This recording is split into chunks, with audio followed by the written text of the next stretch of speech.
హర మహాదేవ శ్రీ శివాయ గురవే నమః. ఒకసారి మన బాలయోగీశ్వర్ భగవాన్ గారు ఒక యాత్రకి పోదామని చెప్పేసి దగ్గర ఉన్న భక్తుల్ని బంధువుల్ని అందరినీ తీసుకొని ఒక వాహనంలో బయలుదేరి వెళ్తూ ఉంటారు. వెళ్తూ ఉండగా ఇంతలో అడవిలోంచి వెళ్ళాలన్నమాట. వాళ్ళు అడవిలోంచి వెళ్తున్నారు. ఆ ప్రాంతంలో నుంచి చీకటి పడుతుంది. ఎంత తొందరగా వెళ్దామన్నా వేరే వెళ్ళవలసిన గ్రామం చాలా దూరం ఉంటుంది. వీళ్ళు కొంత దూరం వెళ్ళిన తర్వాత ఒక ఐడియా వస్తుంది. వీళ్ళకి ఏమనిపిస్తుంది, ఇప్పుడు మనం గనక ఈ వెళ్తే ఎటు కాకుండా అర్ధరాత్రి వైపు అడవిలో చిక్కుకుపోతాం. ఇక్కడ ఏమన్నా దగ్గరలో ఎవరో ఉంటూ ఉంటారు కదా, గుడిసెలు వేసుకొని కొంతమంది అడవిలో అన్నట్టుగా వాళ్ళు దిగి అటు ఇటు చూస్తూ ఉంటారు. చూస్తున్నప్పుడు వాళ్ళకు ఒక ఆంజనేయ స్వామి గుడి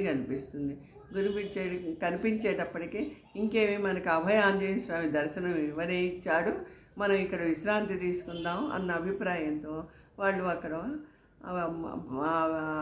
ఆ వాహనాన్ని ఆపి, ఆ గుడి కొంచెం విశాలంగా ఉంటుంది. గుడిలో చిన్న మిణుకు అంటూ ఓ దీపం కూడా ఉంటుంది.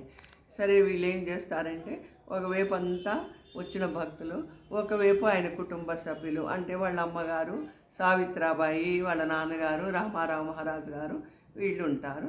ఒక అంకితమైన భక్తుడు అనమాట, శరణాగత వత్సలుడు.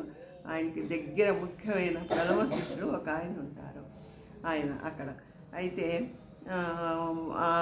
ఇంతలోకి దూరం నుంచి పెద్దగా గర్జనలు అరుపులు వినిపిస్తూ ఉంటే అప్పుడు బాలమహారాజు గారి తల్లి సావిత్రాబాయి భయం వేసి ఆవిడ పెద్దగా బాలా అని అరుస్తుంది. అరిచి ఇంతలోకి ఆయన వింటారు. అది ఆలకిచ్చి అక్కడ పక్కనున్న ఆ ప్రథమ భక్తుడిని లేపి చూడు అని చెప్పి వాళ్ళందరినీ, ఆ భక్తుల్ని బంధువుల్ని వాహనంలో మీరు వెళ్ళి వాహనంలో కూర్చోండి, మేమిద్దరం కలిసి అసలు ఏమిటో చూస్తాం అసలు సంగతి అని చెప్పేసి వీళ్ళకి లేని ధైర్యం తెచ్చుకొని, ఆ భక్తుడికి భయం ఎక్కువ అయినా సరే లేని ధైర్యం తెచ్చుకొని, పక్కన గురువు గారే ఉన్నారు, నేనేమిటి అన్న ధైర్యంతో ఆయన ఏం చేస్తారు, ఇద్దరు కింద గురువు గారు, ఈయన బాలభగవాన్ గారు, ఈ అంకితమైన భక్తుడు ఇద్దరు ఉంటారు.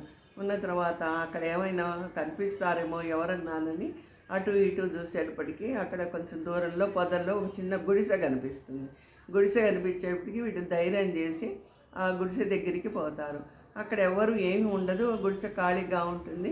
ఒక మునీశ్వరుడు మటుకు లోపల పడుకొని నిద్రపోతూ ఉంటాడు. ఆయన ఎందుకు మనం అంతరాయం కలిగించాలి నిద్ర నుంచి అని చెప్పేసి లోపలికి వెళ్ళిపోయి అక్కడ ఒక కిరసనాయిల డబ్బా ఉంటే కిరసనాయిల డబ్బా తీసుకొని, అక్కడ ఒక కట్టె ఉంటే కట్టె మీద కాస్త కిరసనాయిలు పోసి వెలిగించుకొని వస్తారు. ఈయనేమో ఆయన శిష్యుడు అంటారు, భక్తుడు అంటారు, భగవాను మనం వాటి జోలికి పోవద్దు, అవి ఎలుగుబంట్లు పెద్దగా ఉన్నాయి, చాలా భయంకరంగాను, అవి గనక మనుషుల్ని చూస్తే వదిలిపెట్టవు, మనం వాటి జోలికి పోవద్దు, ఇక్కడే దాక్కుందామని ఆయన అంటారు. కాదు వాటి అంతు చూడాల్సిందే అని భగవాన్ అంటారు. ఇలా వీళ్ళిద్దరూ వాదించుకుంటూ ఉంటారు. ఇంతలోకి వాళ్ళకి దూరపు బంధువైన డ్రైవర్ వస్తాడు. వచ్చి ఆయన కొంచెం చుట్టుపక్కల అటు ఇటు చూస్తుండేటప్పటికి అక్కడ దుర్గా అమ్మవారి గుడి ఒకటి కనిపిస్తుంది. కర్రలు అది వెతుకుదామని ఆ డ్రైవర్ వచ్చేటప్పటికి ఆ దుర్గా అమ్మవారి చేతిలో ఒక త్రిశూలం ఉంటుంది. ఆ త్రిశూలం ఏమో ఈ భక్తుడు తీసుకుంటారు, ముఖ్యమైన భక్తుడు ఆయన తీసుకుంటారు. ఆ డ్రైవర్ ఏమో కర్రల కోసం వెతుకుతాడు. ఏదో 2-3 కర్రలు దొరుకుతాయి, అవి పట్టుకుంటారు.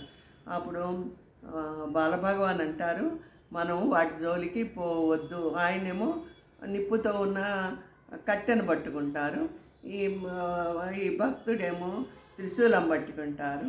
ఆ డ్రైవర్ ఏమో కర్రలు పట్టుకొని ఒక మూల మేలకుండా నిల్చుంటారు. ఎందుకంటే వాటిని మనము జోలికి వస్తే మనం ఎదుర్కొందాం, లేకపోతే వాటి దోవన అవిపోతాయి అన్న ఉద్దేశంతో వాళ్ళు అలాగే ఉంటే, ఈ లోపల వింతగాను అవి ఆ 3 భయంకరంగా ఉన్న ఎలుగుబంట్లు ఆ వాహనం దగ్గరికి వచ్చి ఆ వాహనం చుట్టూ 3 ప్రదక్షిణాలు చేసి అవి కాస్త కొంచెం దూరం అడవిలోకి వెళ్ళి మాయమైపోతాయి అన్నమాట.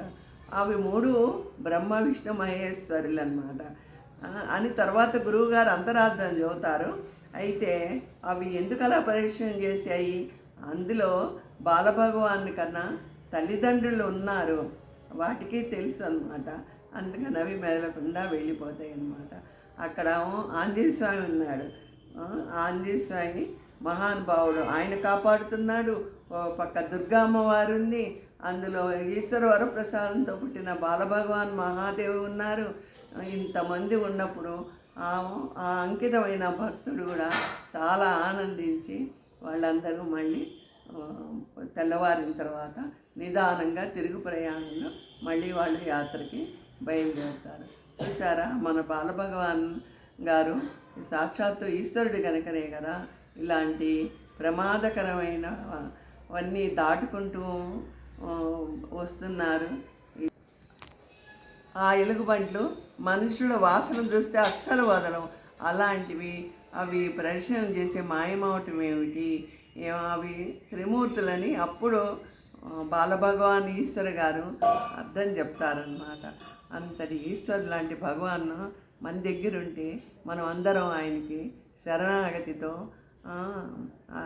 భక్తితో నిజంగాను ఆయనకి మనం మన దగ్గర ఉన్నందుకు మనం ఎంత అదృష్టవంతులం.